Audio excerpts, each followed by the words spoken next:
Imagine isso. Você passa 3 horas cozinhando o prato favorito da sua esposa, arruma velas ao redor da sala de jantar e até desenterra aquela playlist do primeiro encontro de vocês. Tudo para o 5º aniversário de casamento. Você está se sentindo bem orgulhoso, né? Bom, deixa eu te contar o que aconteceu quando ela entrou pela porta do nosso apartamento em São Paulo, com a irmã e a melhor amiga atrás dela. Ela deu uma olhada na arrumação, revirou os olhos com tanta força que eu achei que eles iam cair e disse alto o suficiente para todo mundo ouvir, para de tentar ser romântico. É patético. Você parece desesperado. Aí ela virou para as amigas e acrescentou, isso é exatamente o que eu estava contando para vocês. Ele faz essas coisas carentes o tempo todo. O quarto ficou em silêncio absoluto. A irmã dela ficou desconfortável. A melhor amiga só olhou pro chão. E eu? Fiquei ali parado segurando uma garrafa de vinho como um idiota, vendo minha esposa destruir 5 anos de casamento com uma frase. Mas o que realmente me pegou não foram só as palavras. Foi o jeito que ela disse. Como se ela tivesse guardado essa opinião por anos e finalmente encontrou o público perfeito para compartilhar. Como se todo gesto romântico que eu já fiz fosse uma piada que ela vinha tolerando. Eu pus o vinho na mesa, olhei bem nos olhos dela e disse, sabe de uma coisa? Você tá absolutamente certa. A confusão no rosto dela foi impagável. Ela esperava que eu pedisse desculpas, que eu me atropelasse, que eu explicasse. Em vez disso, eu comecei a apagar as velas uma por uma. O que você tá fazendo? Ela perguntou, a voz perdendo um pouco daquela confiança. Parando, eu respondi, juntando as flores que eu tinha comprado. Você acabou de me ensinar uma coisa valiosa. Romance é patético quando é de um lado só. Então, eu parei de ser patético. As amigas dela trocaram olhares. Isso não estava indo de acordo com o roteiro que ela tinha na cabeça. Ela provavelmente esperava que eu fosse me trancar no quarto ou implorar perdão depois, mas eu só passei por elas 3, joguei as flores no lixo e pedi uma pizza em vez disso. A gente pode comer como colegas de quarto daqui pra frente, eu disse, pegando o celular. Calabresa ou mussarela? Naquela noite, ela tentou conversar comigo sobre eu estar exagerando e como ela só estava tendo um dia ruim. Clássico controle de danos. Mas alguma coisa tinha mudado em mim durante aqueles 30 segundos de humilhação pública. Eu percebi que eu estava atuando num show solo para uma plateia que nem estava assistindo. Então eu disse para ela, eu te ouvi perfeitamente da primeira vez. Mensagem recebida. Nada mais de gestos românticos. Nada mais de comportamento patético. Você quer prático? Tá aí. Ela riu, achando que eu estava sendo dramático. Tudo bem, ela disse. Talvez a gente precise ser mais realista sobre o que o casamento realmente é. Essas palavras iam voltar para assombrá-la mais cedo do que ela pensava. Na manhã seguinte, eu não levei café na cama para ela como eu fazia todo fim de semana há 5 anos. Quando ela desceu esperando a xícara de sempre, eu já estava terminando a minha. O café tá na cozinha, eu disse sem olhar para cima do jornal. Ela me encarou por um momento, esperando que eu pulasse e servisse ela. Quando eu não me mexi, ela bufou e fez o próprio café. Eu senti ela me observando, tentando descobrir se isso era algum tipo de punição ou jogo. Não era. Era clareza. Pela primeira vez em anos, eu via nosso casamento pelo que realmente era. Eu era o que planejava noites de encontro que ela reclamava. Eu era o que lembrava aniversários enquanto ela esquecia. Eu era o que tentava manter o romance vivo num relacionamento onde só uma pessoa estava participando de verdade. Naquela tarde, ela tentou testar minha determinação. Ela mencionou como o marido de uma colega de trabalho a surpreendeu com ingressos para um show, claramente pescando para eu fazer algo parecido. Em vez de morder a isca, eu só balancei a cabeça e disse, legal para ela. O olhar no rosto dela foi fascinante, como se ela tivesse acabado de perceber que o marionete favorito dela tinha cortado as próprias cordas. No domingo à noite, ela estava ficando agitada. Nada de flores, nada de planos surpresa de jantar, nada de sugestões de filme romântico, só eu lendo meu livro, completamente contente no meu próprio espaço. Você vai ficar bravo para sempre? Ela finalmente perguntou. Eu não tô bravo, eu respondi. E eu falei sério. Eu só não sou patético mais. Grande diferença. Foi aí que eu vi a primeira rachadura na confiança dela. Ela tinha ficado tão confortável comigo correndo atrás dela que esqueceu como era quando eu não corria. A primeira semana da minha nova abordagem foi como assistir um experimento científico se desenrolar. Ela até pareceu aliviada no começo. Nada mais de almoços surpresa no escritório dela. Nada mais de flores aparecendo do nada. Nada mais de mensagens perguntando como estava o dia dela. Ela ganhou exatamente o que pediu. Inicialmente, ela estava se dando bem. Eu vi ela contando para a mãe no telefone. Ele finalmente está crescendo e me dando espaço. É bem melhor assim. Ela falou alto o suficiente para eu ouvir, provavelmente esperando alguma reação. Eu só continuei dobrando a roupa como se ela estava falando do tempo. Mas o que ela não antecipou foi isso. Quando eu parei de ser romântico, eu não parei só com as flores e jantares chiques. Eu parei com tudo que não era absolutamente necessário. Nada mais de beijos de bom dia. Nada mais de perguntar sobre os planos dela pro fim de semana. Nada mais de me importar se ela chegava tarde em casa ou onde ela tinha ido. Ela estava ganhando o pacote completo do que pediu. E no dia 10, as rachaduras começaram a aparecer. Você vai me perguntar sobre minha apresentação hoje, ela disse uma manhã, claramente pescando. Você quer me contar? Eu respondi, sem olhar para cima do café. Bom, foi bem, ela disse, esperando perguntas de follow-up que nunca vieram. Bom para você, eu disse, e voltei a checar o celular. O silêncio que seguiu foi lindo. Ela ficou ali parada por um minuto inteiro, provavelmente esperando que eu me envolvesse, mostrasse interesse, fosse o marido atencioso que ela tinha dado como certo. Quando ficou claro que eu não ia jogar esse papel mais, ela pegou a bolsa e saiu pro trabalho sem outra palavra. Naquela noite, ela tentou uma tática diferente. Ela cozinhou o jantar, o que era incomum já que eu cozinhava a maior parte do tempo há anos. Não era nada especial, só macarrão com molho pronto, mas ela apresentou como se tivesse resolvido a fome no mundo. Eu fiz o jantar, ela anunciou, claramente esperando elogios. Obrigado, eu disse, me servindo e sentando. Nada de cumprimentos, nada de discurso de apreciação, só reconhecimento. Ela sentou do outro lado da mesa, me observando comer com esse olhar expectante. Quando o elogio nunca veio, ela começou a falar do dia dela, tagarelando sobre drama no escritório e planos pro fim de semana. Eu ouvi educadamente, balancei a cabeça nos momentos certos, mas não ofereci nada além de respostas básicas. Você tá sendo estranho, ela finalmente disse. Como assim? Você tá diferente, distante. Eu pus o garfo na mesa e olhei diretamente para ela. Eu tô sendo exatamente o que você pediu. Não patético, não tentando demais, só existindo no mesmo espaço que você. Ela não gostou dessa resposta. Eu via o cérebro dela trabalhando, tentando descobrir como voltar pro dinâmica onde eu estava constantemente buscando a aprovação dela. Amigos, vou fazer uma pequena pausa na narrativa. Se gostam da história e querem mais episódios como este, apoiem o canal, curtam e inscrevam-se. Isso ajuda muito na divulgação. E escrevam nos comentários de onde estão a ouvir esta história, tenho muito interesse em saber a geografia do nosso público. Continuamos. Mas eu tinha terminado de jogar esse jogo. O fim de semana foi quando as coisas ficaram realmente interessantes. Sábado de manhã, ela anunciou que ia fazer compras com as amigas. Nos velhos tempos, eu teria perguntado onde, quando ela ia voltar. Talvez até me oferecido para pegar ela.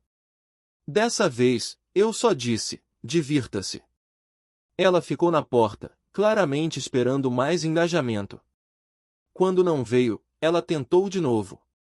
Eu posso demorar. Ok. Tipo, bem tarde. Entendi.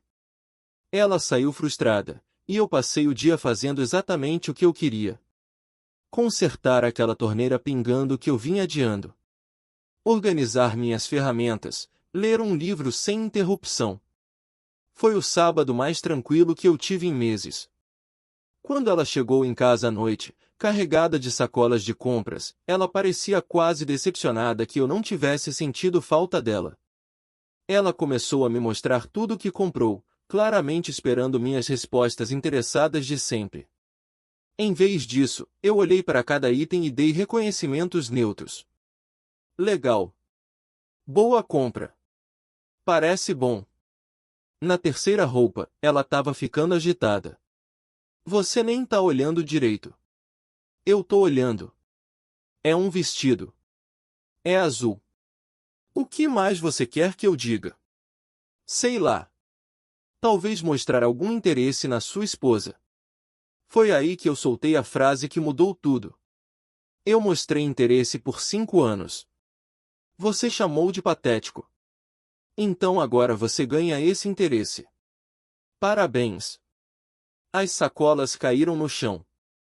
Ela me encarou como se eu tivesse falado uma língua estrangeira. Esse não era o marido que ela conhecia. Esse não era o homem que costumava se pendurar em cada palavra dela e celebrar cada coisinha que ela fazia. Eu estava tendo um dia ruim quando eu disse aquilo. Ela tentou. Talvez, mas você disse na frente de uma plateia, o que significa que você vinha pensando nisso há um tempo. Dias ruins não criam opiniões novas. Eles só nos fazem ser honestos sobre as que a gente já tem. Ela não tinha resposta para isso. Pela primeira vez no nosso casamento, eu a deixei sem palavras. Naquela noite, ela tentou iniciar intimidade física, provavelmente achando que ia resetar nossa dinâmica. Mas até ali, eu mantive meus novos limites. Nada de romance apaixonado, nada de conexão emocional, só participação mecânica. Ela ganhou o que tecnicamente pediu, mas claramente não era o que ela queria de verdade. Depois, deitados no escuro, ela perguntou: o que aconteceu com a gente? Você ganhou seu desejo, eu respondi. Nada mais de gestos românticos patéticos. Nada mais de tentativas desesperadas de te fazer feliz. Só duas pessoas dividindo despesas. 3 semanas na minha nova vida, ela estava completamente enlouquecendo. A mulher que tinha declarado confiante que meus esforços românticos eram patéticos agora estava desesperadamente tentando obter qualquer tipo de reação emocional de mim. Era como ver alguém perceber que jogou fora um bilhete premiado de loteria.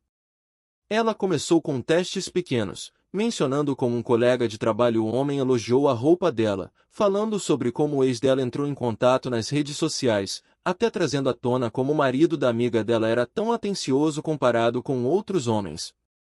Cada comentário era uma expedição de pesca, esperando que eu mostrasse ciúme, preocupação ou qualquer sinal que eu ainda me importava o suficiente para lutar por ela. Minha resposta era a mesma toda vez. Interessante. Aí eu voltava pro que estava fazendo. A falta de reação estava deixando ela louca. Ela tinha ficado tão acostumada com meu investimento emocional que minha indiferença parecia viver com um estranho, o que de muitas maneiras eu estava me tornando. Eu tinha voltado para a academia de novo. Não por ela, mas porque eu finalmente tinha tempo para mim. Eu estava lendo livros que queria ler há anos. Eu até comecei a aprender violão, algo que ela sempre dispensou como perda de tempo. Engraçado como você consegue fazer tanta coisa quando não está constantemente tentando agradar alguém que não quer ser agradado. Uma noite, ela tentou uma abordagem mais direta. Ela se vestiu com lingerie e posou na porta do quarto como algo saído de um filme. Nos velhos tempos, eu teria largado tudo e enchido ela de elogios. Dessa vez, eu olhei para cima do livro e disse, indo para algum lugar especial. A confusão no rosto dela foi impagável. Eu pensei que a gente pudesse passar um tempo juntos. A gente passa tempo junto todo dia. A gente mora na mesma casa. Quero dizer juntos. Eu fechei o livro e olhei para ela direito. Se você quer ter relações, só diz. A gente não precisa mais de fantasias e performances. Essas eram parte dos gestos românticos que você achava patéticos. Ela murchou como um balão furado. Esse não era o roteiro que ela tinha escrito na cabeça. Ela queria o velho eu, o que teria varrido dos pés e feito ela se sentir desejada. Em vez disso, ela ganhou honestidade prática. Você costumava me fazer sentir especial, ela disse, a voz menor que o normal. Eu tentava. Você me ensinou que era patético. Então, eu parei. Ela sentou na beira da cama, finalmente começando a entender o que tinha perdido. Eu não quis dizer que você devia parar tudo. Você não especificou que partes de ser patético eu devia manter e quais largar. Então, eu tomei uma decisão executiva e larguei tudo. Aquele fim de semana, ela convidou a irmã dela, provavelmente esperando apoio em qualquer intervenção que estava planejando. Eu ouvia elas conversando na cozinha enquanto eu trabalhava num projeto de melhoria na casa que vinha adiando há meses. Ele tá tão frio agora, ela estava dizendo, como se não se importasse com nada. Talvez ele finalmente tá ouvindo o que você vem dizendo há anos, a irmã respondeu. Eu sempre gostei da irmã dela. Ela tinha o hábito de cortar besteiras. Eu não queria isso, minha esposa continuou. O que você queria? Você reclamava o tempo todo de como ele era carente demais, romântico demais, atencioso demais. Agora ele tá te dando espaço e você tá chateada com isso também. Teve uma pausa longa antes da minha esposa dizer, eu queria que ele se importasse, mas não fosse tão óbvio sobre isso. Eu quase ri alto. Ela queria que eu me importasse em segredo, que eu sofresse por ela de longe enquanto fingia que não precisava dela. Ela queria a segurança emocional de ser amada sem ter que reconhecer ou retribuir esse amor. Era a dinâmica de relacionamento mais egoísta que eu já ouvi descrita. A irmã dela deve ter sentido o mesmo porque a resposta foi brutal. Você não pode ter as duas coisas. Ou você quer um marido que te ama abertamente ou você quer um colega de quarto que paga metade das contas. Você não pode ter os dois na mesma pessoa. Mais tarde aquela noite, ela tentou uma tática nova. Ela sugeriu que a gente saísse para jantar como a gente costumava. Eu concordei, mas não pelo motivo que ela esperava. Eu estava com fome e não estava a fim de cozinhar. No restaurante, ela tentou recriar nossa velha dinâmica. Flertando, tocando minha mão na mesa, perguntando sobre meu dia com interesse exagerado. Parecia ver alguém performando uma peça que esqueceu as falas. Lembra do nosso segundo encontro aqui? Ela perguntou, olhando ao redor do restaurante com nostalgia fabricada. Vagamente, eu respondi, cortando meu bife. Você estava tão nervoso. Você derramou vinho na camisa. Parece certo. Ela esperou que eu adicionasse a memória, que eu compartilhasse a recordação romântica. Quando eu não fiz, ela tentou mais. Você disse que nunca tinha ficado tão nervoso perto de uma mulher antes. Provavelmente verdade na época. A conversa morreu ali. Ela não entendia por que as tentativas dela de conexão estavam caindo por terra. O que ela não percebia era que ela me treinou para sair da vulnerabilidade emocional. Eu aprendi que compartilhar sentimentos me tornava patético, então eu parei de compartilhar. Na volta para casa de carro, ela finalmente perdeu a compostura. Eu sinto como se estivesse casada com um robô. Robôs são eficientes, eu respondi. Sem emoções desnecessárias, sem gestos românticos patéticos, só função e propósito. Isso não é o que eu queria. Então você devia ter sido mais específica sobre o que você queria porque tudo o que eu ouvi foi o que você não queria. E eu te dei exatamente isso.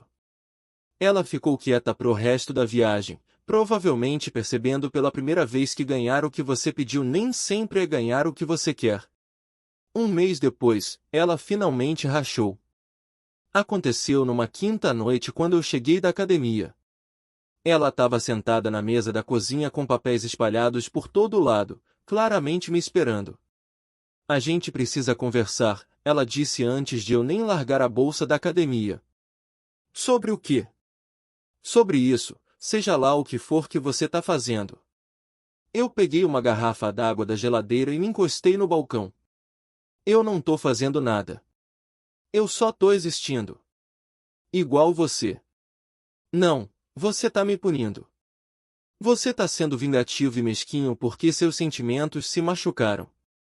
Foi aí que eu soube que a gente ia ter a conversa que ia definir tudo. Ela finalmente largou a pretensão e me mostrou quem ela realmente era por baixo de toda a manipulação. Meus sentimentos se machucaram, eu repeti devagar. Deixa eu me certificar que eu entendi direito. Você me humilhou na frente das suas amigas. Chamou 5 anos de gestos românticos de patéticos. E agora que eu parei de fazer essas coisas, eu sou o mesquinho. Você tá levando longe demais. Levando o que longe demais? Não comprar flores pra você. Não planejar data surpresa, não te dizer como você tá linda toda manhã. Qual parte de parar o comportamento patético é longe demais? Ela se levantou, a voz ficando mais alta.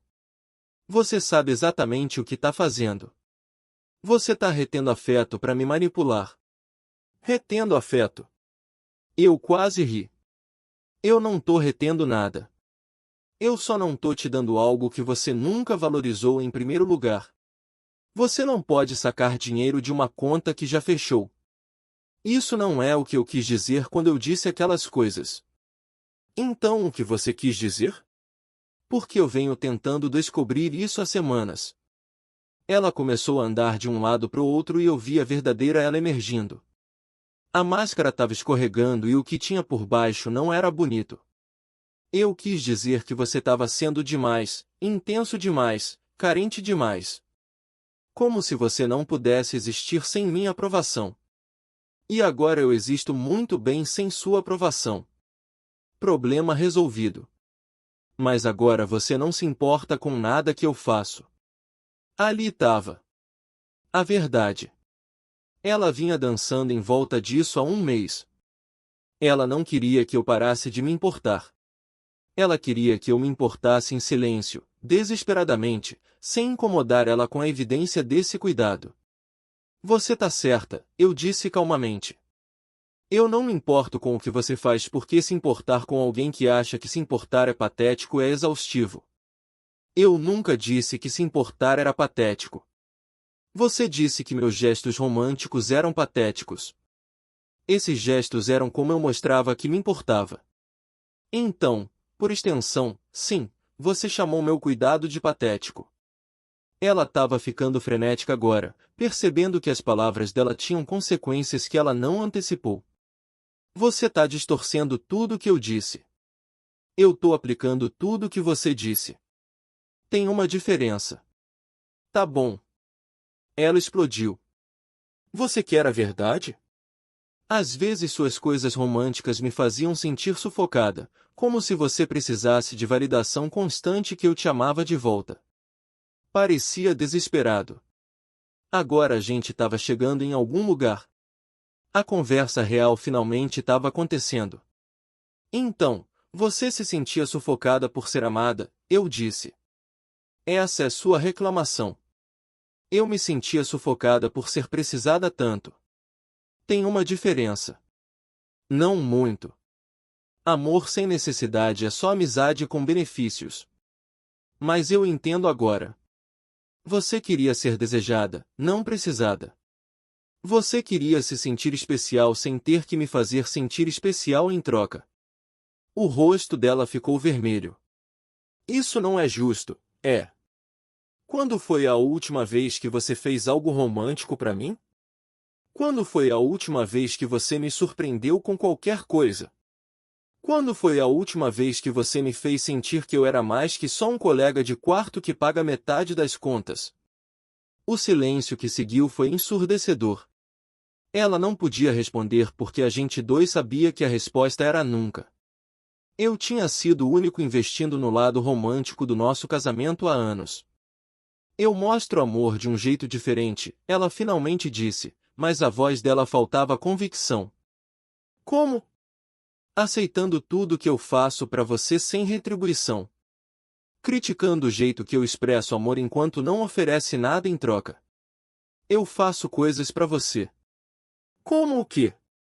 Outro silêncio. Ela estava se debatendo, tentando inventar exemplos que não existiam. Eu cozinho às vezes. Eu limpo. Eu gerencio a casa. Essas são responsabilidades adultas, não expressões de amor. Colegas de quarto fazem essas coisas. Ela sentou de novo, murcha. Pela primeira vez no nosso casamento, ela foi forçada a confrontar a realidade do que ela trouxe pro relacionamento versus o que ela tirou dele. E agora, ela perguntou, a voz menor que antes. Você só vai ficar assim para sempre. Frio e distante. Eu não tô frio, eu respondi.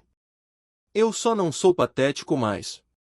Se você quer calor, você vai ter que merecer do mesmo jeito que eu tive que merecer seu respeito por 5 anos.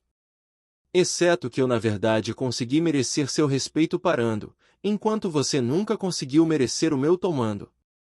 Isso é cruel. É honesto. Você queria honestidade, né? Nada mais de gestos românticos desesperados nublando a verdade do que esse casamento realmente é. Ela me olhou como se estivesse me vendo pela primeira vez. O homem que costumava implorar pela atenção dela tinha sumido, substituído por alguém que não precisava da validação dela para se sentir inteiro. Eu não sei como consertar isso, ela admitiu. Essa é a primeira coisa honesta que você disse em semanas, eu respondi. Mas aqui vai uma coisa sobre consertar algo. Primeiro, você tem que admitir que tá quebrado. Depois você tem que descobrir o que quebrou. A gente ainda tá no passo 1. Depois daquela confrontação explosiva, ela passou 3 dias andando pela casa como um fantasma. Nada mais de tentativas de conversa. Nada mais de pescar reações. Ela finalmente entendeu que o homem com quem ela foi casada por 5 anos tinha mudado fundamentalmente, e ela não sabia como lidar com essa nova versão. Eu dei espaço para ela processar tudo o que a gente discutiu. Enquanto isso, eu continuei vivendo minha vida exatamente como estava. Academia de manhã, trabalho, casa para os meus hobbies e livros. Eu estava mais contente do que em anos, e essa contentação não dependia do humor ou aprovação dela. No domingo à noite, ela finalmente se aproximou de mim. Eu estava na garagem trabalhando em reformar uma cômoda velha que peguei numa feira de rua. Ela ficou na porta me observando lixar a madeira por vários minutos antes de falar. Eu venho pensando no que você disse, ela começou com cuidado. Eu não parei de trabalhar. E você tá certo sobre algumas coisas. Eu não venho retribuindo do jeito que devia. Ok. Ela esperou que eu me envolvesse mais entusiasticamente com a admissão dela, mas eu só continuei lixando. O velho eu teria pulado nessa abertura, teria visto como progresso que valia celebrar. O novo eu reconheceu pelo que era. Controle de danos. Eu quero tentar consertar isso. Ela continuou quando ficou claro que eu não ia facilitar para ela. Eu finalmente parei de trabalhar e olhei diretamente para ela. O que exatamente você quer consertar? Nosso casamento? O jeito que as coisas viraram entre a gente? O jeito que as coisas viraram. Eu repeti. Você quer dizer o jeito que as coisas realmente são agora que eu não tô performando romance para uma plateia de uma? Ela recuou, mas insistiu. Eu sei que não fui a melhor esposa. Eu sei que te dei como certo. Você tá chegando perto. Mas você mudou também. Você não é o homem com quem eu casei. Foi aí que eu pus a lixa de lado inteira e dei minha atenção total. Você tá absolutamente certa. O homem com quem você casou era desesperado pela sua aprovação. Ele teria aceitado migalhas de afeto e chamado de banquete. Ele teria pedido desculpas por ser humilhado só para manter a paz. Eu me levantei e encarei ela completamente. Aquele homem sumiu. Ele morreu na noite que você chamou ele de patético na frente das suas amigas. O que você tá olhando agora é o que cresceu das cinzas dele. Eu não gosto dessa versão, ela disse baixinho. Eu não me importo, eu respondi. Essa versão gosta de si mesma. Essa versão não precisa da sua validação para se sentir valiosa. Essa versão sabe a diferença entre amor e desespero. Ela estava chorando agora, o que no passado teria ativado meus instintos protetores. Agora só parecia outra tática de manipulação. Então o que você quer de mim? Ela perguntou pelas lágrimas. Nada, eu disse simplesmente. Isso é o que você nunca entendeu. Eu não quero nada de você mais. Eu não preciso que você valide meus gestos românticos porque eu não tô fazendo nenhum. Eu não preciso que você aprecie meus esforços porque eu não tô fazendo esforços extras para você. Então por que a gente ainda tá casado? Era uma pergunta justa e eu vinha me perguntando a mesma coisa há semanas.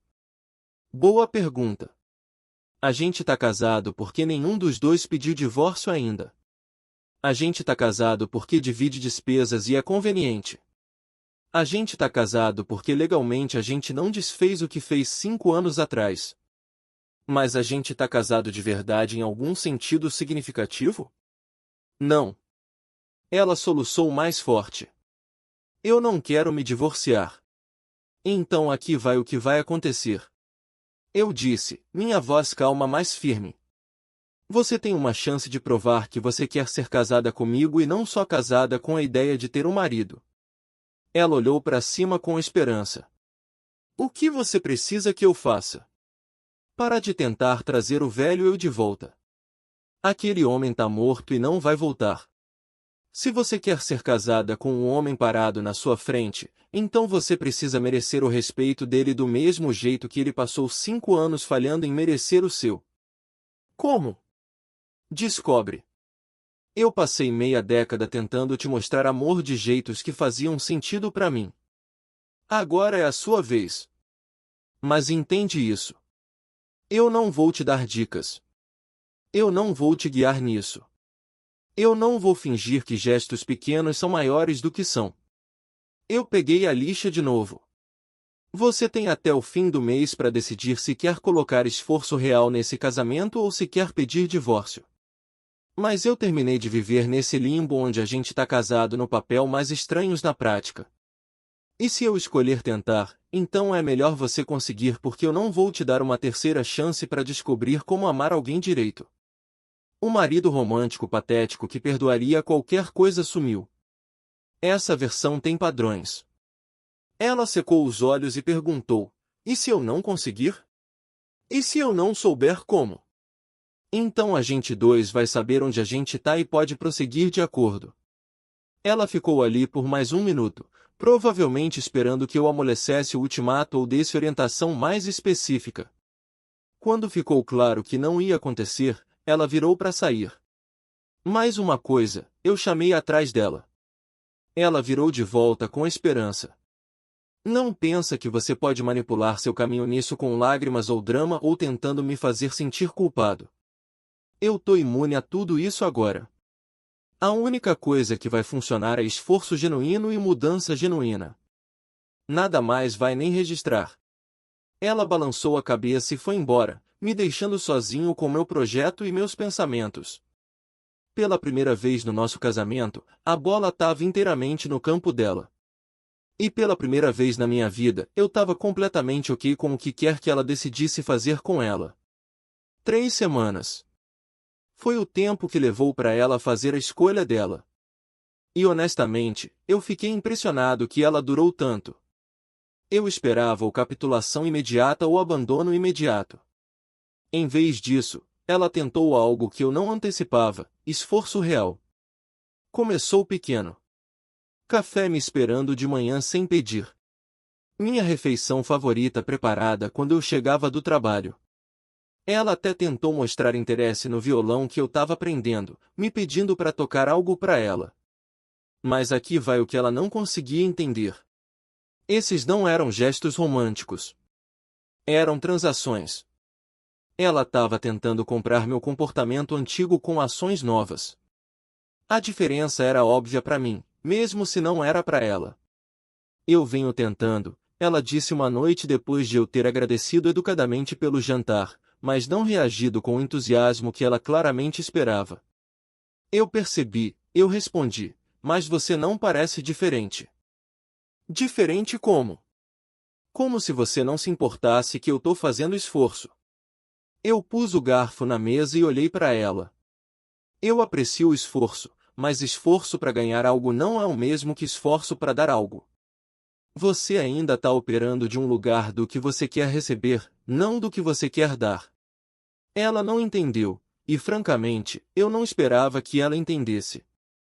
A mulher que passou 5 anos dando amor genuíno como certo não ia de repente entender a diferença entre afeto autêntico e comportamento estratégico. Mas eu dei crédito para ela por tentar mais tempo do que eu esperava. Mais 2 semanas de tentativas cada vez mais desesperadas para rachar minha nova armadura. Ela me comprou coisas que eu não precisava. Ela sugeriu atividades que eu não tinha expressado interesse. Ela até tentou afeto físico que parecia mais uma negociação do que intimidade. O ponto de ruptura veio quando ela tentou recriar nosso primeiro encontro. Ela fez reservas no mesmo restaurante, vestiu um vestido parecido, até pediu o mesmo vinho. Era como ver alguém tentar fazer arqueologia num relacionamento que já tinha sido enterrado. Você lembra o que você me disse naquela noite? Ela perguntou na sobremesa, claramente esperando desencadear alguma nostalgia. Vagamente. Você disse que nunca tinha conhecido ninguém que te fazia querer ser um homem melhor. Parece algo que eu diria na época. Você quis dizer. Eu considerei a pergunta seriamente. Na época, sim. Mas eu estava errado sobre o que ser um homem melhor significava. O que você quer dizer? Eu achava que ser um homem melhor significava ser o homem que você queria que eu fosse. Acontece que ser um homem melhor significa ser um homem que eu posso respeitar. Essas não são a mesma coisa. Ela ficou quieta pro resto do jantar. Eu via ela processando a realidade que o mês de esforço dela não me moveu 1 centímetro mais perto do homem com quem ela casou. Se alguma coisa, minha determinação só fortaleceu. Naquela noite, ela fez a jogada final dela. Ela me sentou e entregou o que era claramente um discurso preparado sobre amor, crescimento e segundas chances. Ela falou sobre o quanto ela aprendeu, o quanto mudou, o quanto queria fazer nosso casamento funcionar. Quando terminou, ela me olhou expectante, provavelmente esperando que eu fosse tocado pelas palavras dela. Em vez disso, eu perguntei uma pergunta simples. Se eu voltasse a te trazer flores toda semana, você chamaria elas de patéticas de novo? Ela hesitou o tempo suficiente para me dar minha resposta. Foi o que eu pensei, eu disse. Eu não faria, ela insistiu. Mas a gente dois sabia que ela estava mentindo. Sim, você faria. Talvez não imediatamente, mas eventualmente. Porque fundamentalmente, você não respeita expressões de amor que vêm fácil demais ou frequente demais. Você provou isso. Na manhã seguinte, eu encontrei papéis de divórcio na mesa da cozinha. Ela fez a escolha dela, e pro crédito dela, ela fez limpo. Nada de drama, nada de manipulação emocional de última hora, só um reconhecimento quieto que ela não conseguia viver com o homem que eu me tornei, e eu não ia voltar a ser o homem que eu era. Eu não consigo fazer isso, ela disse quando eu a encontrei arrumando as coisas. Eu não consigo ser casada com alguém que não me ama. Eu nunca disse que não te amo. Eu respondi, você não age como se me amasse. Eu não ajo desesperado pela sua aprovação. Tem uma diferença. Ela parou de arrumar e olhou para mim. Qual o sentido do amor sem romance? Qual o sentido do romance sem respeito? Ela não tinha resposta para isso. E a gente dois sabia por quê. 6 meses depois, eu estava sentado no meu próprio apartamento, que eu comprei sem precisar da aprovação ou opinião de ninguém. O violão estava melhorando. A rotina da academia estava sólida. A coleção de livros estava crescendo. Eu tinha voltado a namorar, mas dessa vez com limites claros e expectativas realistas. Minha ex-esposa me mandou mensagem uma vez, 3 meses depois do divórcio finalizado. Ela disse que vinha pensando na nossa conversa sobre romance e respeito, e que finalmente entendeu o que eu quis dizer. Ela disse que sentia muito. Eu respondi: espero que você encontre alguém que te dê o que você está procurando. O que eu não disse foi que eu esperava que ela aprendesse a dar de volta o que estava procurando. Mas isso não era mais problema meu. A coisa engraçada sobre parar comportamento patético é que não muda só como os outros te veem. Muda como você se vê. Eu passei 5 anos tentando ser digno de alguém que não achava que eu valia o esforço. Agora eu sabia meu valor, e não estava disposto a negociar para baixo por ninguém. O homem que costumava implorar por amor sumiu. No lugar dele estava alguém que sabia a diferença entre ser amado e ser tolerado. E esse homem nunca ia se contentar com tolerância de novo. Nossa história chegou ao fim. Se você chegou até aqui, que tal se inscrever no nosso canal? Ajuda a gente imensamente. Eu selecionei 2 outros vídeos para você que tenho certeza que você vai curtir. Sinta-se à vontade para clicar neles. Eu vou te esperar na próxima história. Até breve.